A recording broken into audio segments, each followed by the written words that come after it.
Et moi, j'ai longtemps entendu mes parents, et notamment ma mère, souffrir de ça, souffrir du manque d'argent. Il y a eu un moment, j'ai voulu devenir religieuse.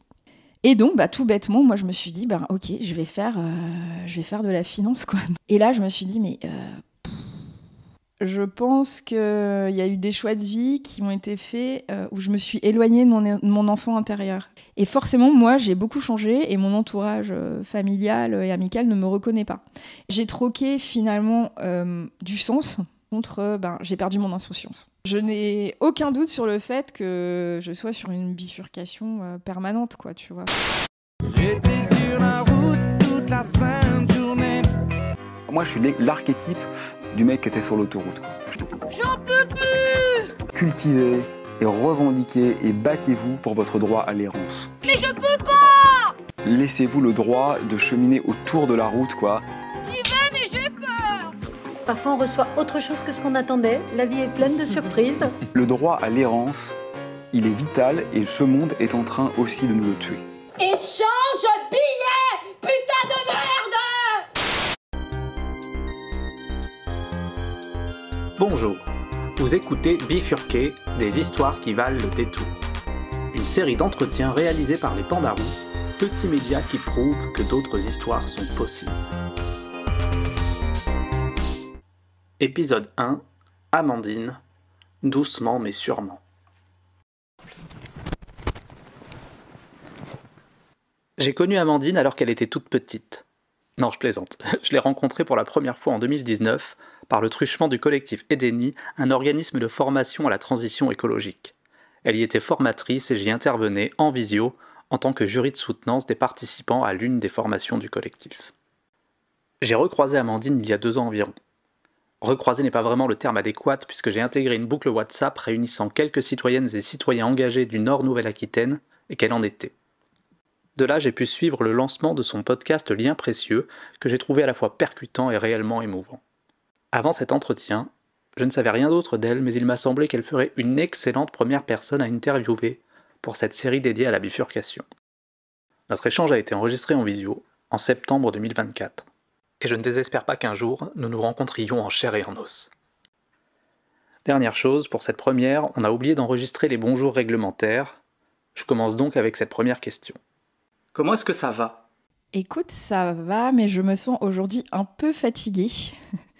Hier, j'ai animé un atelier de la fresque du numérique et j'ai pas animé depuis un petit moment, que ce soit cet atelier ou un autre. Et je pense que du coup, voilà, toujours une petite appréhension de s'y remettre. Donc, je n'ai pas passé une très bonne nuit. Je me suis réveillée, endormie tard, réveillée tôt, voilà. Donc, et du coup, quand on a passé 40 ans, souvent c'est plus dur de se remettre. Donc aujourd'hui, j'ai encore... Tu as passé 40 ans, ça ne se voit pas. Ah écoute, si, j'ai 42 même, ça fait un petit moment déjà que j'ai passé les 40 ans. Mais sinon, ça va. J'étais pas dans une très bonne énergie au début de la rentrée, là, en septembre. Et là, ça revient parce que je revois les gens, je reconnecte. Donc ça, c'est quelque chose qui, moi, me nourrit beaucoup. Donc là, voilà, je suis dans l'énergie de toutes ces rencontres et des projets qui se concrétisent, qui continuent, voilà. Donc ça va bien. Et on va parler de tout ça pendant cette heure qui nous est accordée. Autre question difficile, celle-ci peut-être. Qui es-tu ? Ah, celle-ci, elle est difficile. Et on parlait tout à l'heure d'Edeni, un super organisme de formation pour lequel j'ai travaillé et via lequel on s'est connus. Et c'est un exercice qu'on faisait faire aux personnes en début de formation, de poser la question « Qui es-tu ?» mais tu sais, plusieurs fois de suite. Et à chaque fois, tu es obligé de répondre de manière différente et t'enlèves les couches comme un oignon. Et c'est pas évident de trouver 5 manières différentes de te présenter. Donc voilà, donc je suis obligée de me plier à l'exercice après avoir torturé des dizaines de personnes avec ça. Qui es-tu ? Qui je suis ? Aujourd'hui, je dirais une personne qui se dédie à 200% ou même, enfin 200%, je ne sais pas si c'est juste, mais je dirais une personne qui se dédie à 100% aux causes qui lui tiennent à cœur. Et je dis ça parce que souvent on se présente les activités qu'on fait, etc. Enfin, et j'essaye de sortir un peu de ce carcan-là. Et j'essaye aussi de plus trop distinguer, tu vois, vie professionnelle, vie personnelle, parce qu'aujourd'hui, en fait, tout est extrêmement lié. Et il y a une vraie cohérence dans tout ce que je fais et ce que j'essaye d'entreprendre. Donc je me définirais comme ça. Et les causes qui me tiennent à cœur, on s'est rencontrés autour des sujets d'écologie, avec Edeni dont je parlais tout à l'heure. Donc c'est vraiment une de mes causes de cœur, mais c'est très lié aussi, tu vois. Je ne sais pas si on va parler de prise de conscience autour de ça, mais c'est très lié à ma parentalité, à ma maternité. Je suis la maman de 2 petites filles qui ont 9 ans et 7 ans et qui ont joué un gros rôle de catalyseur dans ma prise de conscience écologique. Et aujourd'hui, tout ce que je fais, c'est pour leur assurer un avenir le plus apaisé, le plus durable possible. Et la façon dont j'essaye de les éduquer, ça vient nourrir aussi le reste. Enfin, voilà, il y a tout qui s'entrecroise, en fait. Et si tu veux, toutes les choses qui m'animent, que ce soit l'écologisme, le féminisme, la justice sociale, enfin voilà, tous ces trucs qui me va être taxé de wokiste parfois dans mon entourage.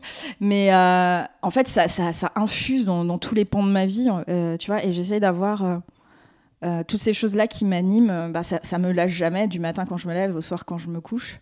Et j'essaye que tout ce que j'entreprends nourrisse en fait ces différents pans. Voilà, aussi bien mes activités qu'on va qualifier plus de professionnelles nourrissent la mère que je suis. Moi, en tant que maman, ce que je fais avec mes filles nourrit aussi le reste. Enfin, voilà, il y a plein de pans. Et l'idée vers ça, cette année, je me suis mis un peu comme objectif global d'avoir la vie la plus en ligne avec ces valeurs-là et la plus durable et cohérente possible, même si, voilà, l'idée, c'est pas d'être parfait. Mais voilà, c'est très long comme présentation. C'est volontairement que j'ai posé cette question du qui es-tu, qui en fait est une question très ouverte et très difficile du coup. Parce que souvent quand on se présente, quand on se rencontre dans la société aujourd'hui, on se demande tu fais quoi dans la vie, qui sous-entend c'est quoi ton métier. Alors, tu n'as pas parlé de métier, tu as parlé du fait d'essayer d'occuper tes journées avec des activités en phase avec tes valeurs et qu'il y avait finalement un continuum entre ta vie professionnelle et ta vie personnelle. On est vraiment dans le sujet parce que quand je t'ai sollicité pour cette interview, la question centrale c'est celle... Je suis encore un peu en train de chercher, tu vas m'aider à défricher. Est-ce que c'est l'alignement, est-ce que la bifurcation, est-ce que les deux sont étroitement liés ? Chez toi, j'ai l'impression que les deux sont étroitement liés. C'est de ça qu'on va parler. Avant de te demander ce que c'est ton parcours professionnel dans les grandes lignes, je voudrais savoir ce que tu aimais faire quand tu étais petite. Ah, j'aime bien cette question. Parce que c'est en fait, je pense qu'il y a eu des choix de vie qui ont été faits où je me suis éloignée de mon enfant intérieur. Et je pense qu'il y a un moment, j'ai ressenti un fort besoin de me reconnecter à elle. Et je pense, voire j'échange un peu, mais tu vois, de manière... je me parle pas quand même, mais il y a peut-être des gens qui le font, mais bon, je suis plutôt en télépathie, tu vois, plutôt un truc comme ça, mais avec mon enfant intérieur. Et de me reconnecter aux envies profondes de la petite Amandine, parce que je pense que finalement, ces choses-là, c'est des choses qui nous animent toute notre vie. Et juste balayer ça en disant « Ouais, non, mais j'étais petit, je me rendais pas compte de la réalité de la vie ». En fait, je pense que c'est comme ça qu'on passe à côté de ces besoins profonds et peut-être même de soi, en fait. Voilà. Et donc, moi, ce que j'aimais faire quand j'étais petite, alors j'avais un côté très bon élève. Et on parlera peut-être de ce que j'ai fait avant, qui m'a conduit à certains choix de vie que après j'ai regretté. Mais j'avais ce côté, très bon élève, très, ne pas faire de vagues, bien me conformer à tout ça, un côté très scolaire, mais aussi j'aimais apprendre, tu vois. Et ça m'a pas quitté. Et j'avais aussi un côté très artiste. Et donc, quand j'étais petite, j'aimais beaucoup dessiner, j'aimais beaucoup danser. Je créais tout le temps des spectacles, des choses comme ça.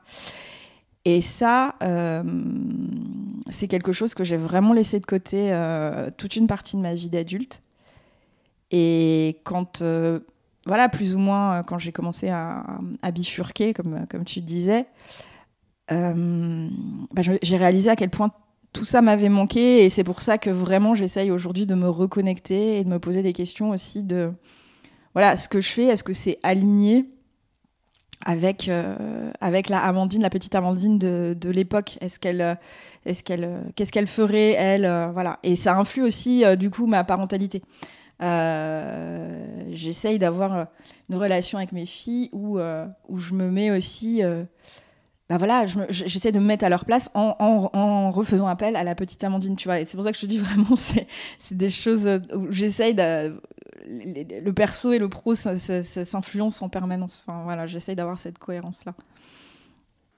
Est-ce que quand tu étais petite, tu avais des envies de métier ou alors, on ne sait pas, une vocation ? J'ai voulu faire beaucoup de choses. Alors, c'est rigolo parce qu'il y a quelques mois, il y a 6 mois, j'ai lancé mon podcast qui s'appelle Liens Précieux et j'avais commencé à l'annoncer sur les réseaux sociaux il y a à peu près 1 an. Ça devait être en octobre de l'année dernière, octobre 2023. Et pour l'annoncer, j'avais mis une photo de moi où je devais avoir 13 ans. Donc, j'étais pas toute petite, mais j'avais 13 ans et j'avais été sélectionnée pour couvrir des espèces de Jeux Olympiques de la jeunesse, où il y avait des jeunes de toute la France et des territoires d'outre-mer qui venaient, pour le coup, moi je suis vosgienne, donc venaient à Épinal, la capitale des Vosges, pour faire des épreuves, etc. Et moi j'avais été sélectionnée avec d'autres amis de mon collège pour couvrir l'événement et passer à la télé, etc. Et donc je me suis repenchée justement pour écrire ce post dans les métiers que j'avais voulu faire. Donc j'aime beaucoup du coup reparler de ça me fait bien plaisir. Donc il y a eu un moment effectivement j'ai voulu être journaliste. Ça c'était plus adolescente. Petite, je pense que j'ai longtemps voulu être maîtresse. Je sais qu'à un moment j'ai voulu être prof de maths. Donc ce côté formation, pédagogie. Qui est aujourd'hui ce que je fais, tu vois, ça trouve ses racines là-dedans. Et une anecdote assez rigolote, c'est qu'il y a eu un moment où j'ai voulu devenir religieuse.